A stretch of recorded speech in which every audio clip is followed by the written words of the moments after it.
Edric Mendoza, and one of the best personal finance decisions I've made that I look back on is the choice to homeschool in the area of education. And now that we're in a quarantine, the question is, how do I help keep my child learning? So that's what I want to address. I happen to also be the chairman of Homeschool Global, and we've been able to do this for over 20 years. So I want to give perspective on how to be able to help our children continue to learn even during this time of quarantine. I want to give you 5 tips starting now. The first tip, as we get started, I want to get a shout out to my kid and my wife who are here. Say hi, guys. Hi! Right, so the first tip is creating a conducive learning environment, and to help us unpack that, here's my wife, Joy.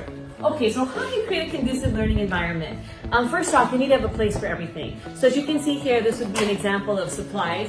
And when you know where everything goes, it's much easier to find stuff, you're much more efficient. And then everyone has to have a workstation, a work area.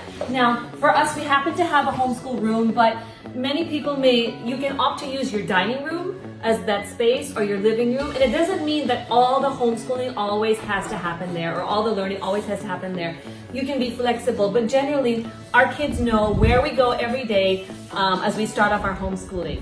So the second tip has to do with having a plan or a set of goals. During this quarantine period, it's actually worked a lot better because it's very predictable now. So 6:30 a.m. wake up and exercise, and Edric usually leads the exercise. 7:30 we have breakfast together. After that they'll read their Bibles and then get ready to homeschool by 9. Ideally, homeschooling starts, and then we have a break again at 12:30. After that, the older kids usually have to finish until about 2. Then there's free time. Then they can do their music, their art, they can play. Some of them will have to nap, and then dinner is usually 6. We can eat dinner now during the quarantine period, so you guys should take advantage of that. And then bedtime by 9:30. All right, so the third tip has to do with being a facilitator versus a teacher. Yes, so facilitating is the idea of you don't have to spoon feed your children when it comes to their learning, because they have the capacity to learn things on their own. But what we need to do as parents is to provide the resources to make these things accessible to them so that they can learn whatever they want to. For example, when my children started to go up in their levels in mathematics, I was not that equipped to teach them the higher math levels. So my son right now, Elijah, he's doing calculus, and I can't teach him calculus, but there's a program online called Khan Academy, and that's what he uses to learn his math. Okay, so tip number 4 has to do with motivating your children. Right, so there are many ways to motivate children. One of them is to create like a reward system.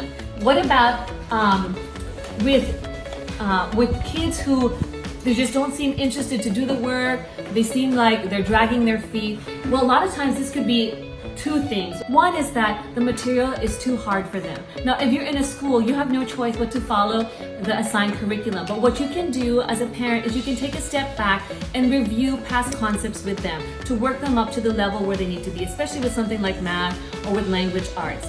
And then the last thing would be maybe a character issue. Now, sometimes it could be me as a mom. Like, for example, there have been times where I've gotten irritated at my kids, and I've had to apologize to them. I've had to ask them, how can I improve?